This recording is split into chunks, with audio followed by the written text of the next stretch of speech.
What's up, everybody? So it is Jean-Jacques from Self-Build Systems. So firstly, this video is going to ignite a fire inside of you, inside of your heart, and inside of your mind. You're going to have a mini nuke that's going to go poof in your mind after you see this. Why specifically? Because I recently have been very quiet on YouTube. I've been working a lot, and through all this work, I've met a bunch of people. We've done a bunch of really, really cool things inside of Self-Build Systems, and I'm going to share it with you guys. Now, this framework over here is something that I spent a ton of time on, okay? Not only with myself, my own thinking, but also with the clients that we work with. We work with people from all over the world, companies that are already doing 6 to 7 figures, that want to go to 8 figures, and then want to go to the next level. Those are the kinds of clients that we work with. And these are the decision-making frameworks I will be sharing with you. And now also recently, as you will see here, I've had a $367.59 billion conversation with the head of e-com at a really, really big company, obviously, right? Now, for privacy purposes, I did not mention his name on here. This guy is a real shark. He does not even have social media. He does not even have Facebook. He does not have the YouTube, TikTok. This guy is a real James Bond figure. And I'm going to share little bits and pieces of what I learned from him, and until we obviously bring him onto the YouTube channel and we introduce him to you guys, right? To basically the processes and the things.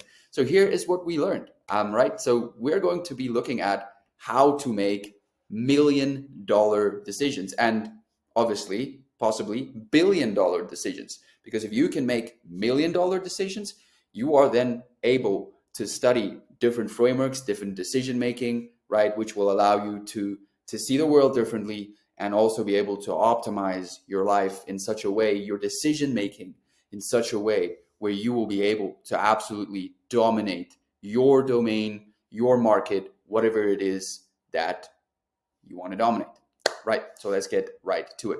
So as I wrote here, yesterday I had a meeting with one of the heads of e-com at a really, really big dinosaur company that has been dominating for quite some time, right?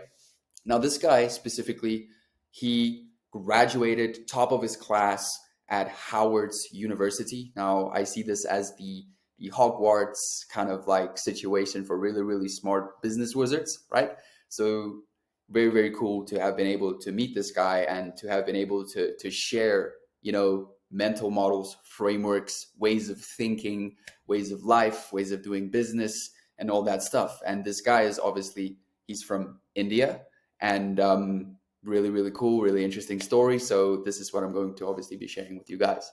So he's a real evolutionary hunter, number one, right? He's the guy that these companies, or this specific company, is obviously working with this one specific company, but he is the guy that you call to come solve your problems, right? Kind of like a real James Bond, if you think about it, right? So you call him, swings in, solves your problems, because he flies all over the world to specifically solve this company's biggest problems, right? Now, we talked about specifically, like I said, we talked about business, we talked about growth, we talked about all things high performance, optimization, nutrition, and funny note is we actually had McDonald's, which is funny. But anyways, I'll tell you why later. So he showed me some really cool secrets, right? He walked me through a few things, through a few frameworks, and which we will be sharing with you guys the first time I believe anyone has ever shared some of these insider secrets, which I'm very excited to share with you guys, right? And then I showed him some stuff, right? And then we basically had that moment where we looked at each other and be like, exactly, right? Exactly. And like I had this little moment in my brain where it felt like, poof, like a little nuke went off in my mind, and I could connect more dots, right? We could just connect more dots, and that's the power of networking. That is the power of being able to provide value to someone. And this all happens through your mental faculty, okay? Your mental faculty, your decision making, all of these things is what allows you to become a person of value, a high value person, which then you'll be able to connect, communicate with people from all around the world, right? How was I going, how was I supposed to be connecting with someone that I've never met before, that has traveled to more than 25 countries in the world, right? How was I able to talk to this person, to communicate to this person, right? I met him in a gym, in a private gym, right? I shared this with you guys. And this is how this all comes together, okay? This is why I'm sharing it. So, first thing first, this is the SBS Self-Built Systems decision-making framework, right? To make really, really important decisions, basically. Now, firstly, where does this root from? Where does this start? It starts with first principles, but also understanding what Ray Dalio teaches in his book, Principles. If you have not read that book, I highly recommend it. I read it at least once every single year, okay? If you also don't know who Ray Dalio is, then you probably resting, sleeping under a rock, okay? So, because you really only one decision away. You and me, we're really only one decision away from either making your first 100K or completely making a decision that will unravel things and that will, reset your process, right? So this essentially is a decision-making road. See it as a roadmap. See it as how to really align things, connect the dots, and make really fantastic decisions, right? So learning how to make good decisions is where we start with self-built systems, okay? We don't start anywhere else. We start there because that is the root, okay, of everything that you do. So that's why it's so important, right? As an evolutionary hunter, you need to be able to make effective, sharp decisions that will set you up for success in the long run, okay? So in order to make decisions about things, okay, we first need information, which leads to awareness. So for an example, once you have the information, then you have the data, okay? You have the information and the data is correct. Then you can make certain decisions about the information, right? Without no emotion involved. And yes, at times you have to be a robot. You have to eliminate emotion, okay?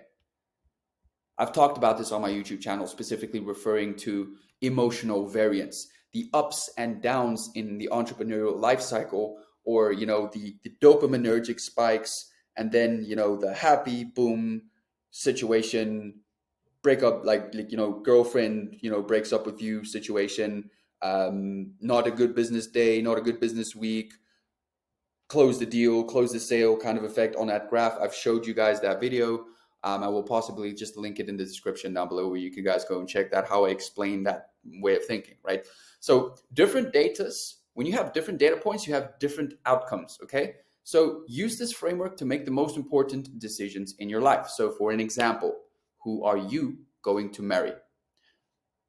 And you can be looking at something like, where are you going to live? Okay.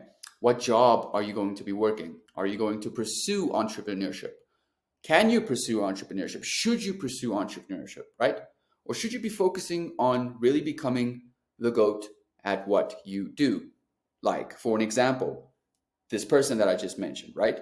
He is the go-to guy for this dinosaur company, okay? And he makes a lot of money. And he's very connected. He's very purpose-driven, okay? He's from a G1 family. Just keep that in the back of your mind. He's very connected, very purpose-driven, and he loves his life. He loves his process. So that's what I want you guys to understand, okay? So, it's also to help us let me rephrase that. It is also to help you not make irreversible decisions. What is an irreversible decision? An irreversible decision is specifically where you go out and you make a decision based on emotion or based on fear, anxiety, way too much high levels of dopamine or serotonin, etc. These decisions, they all set you back. They don't benefit you 1 year from now. They don't benefit you 5 years from now. They don't benefit you 10 years from now. They initially set you back. Okay. Now I've talked about this many times, and I'm not going to give you an example here right now, but you can go and check out the one YouTube video I did on ROI driving activities. It connects to this whole process. Okay. So one of the key things specifically and how we make decisions is based on the chemistry that goes on inside of our brains. Lots of dopamine, lots of serotonin circling around our brain, right? And ultimately affects on how we make decisions, right?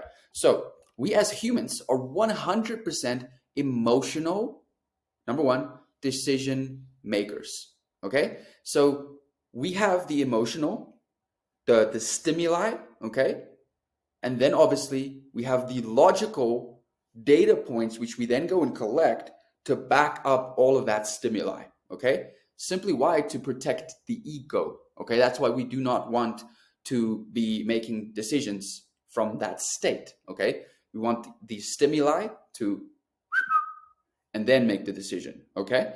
So if you don't acknowledge that that's how it's done, right? That emotions do affect in the way that you make decisions, then you are a lost child.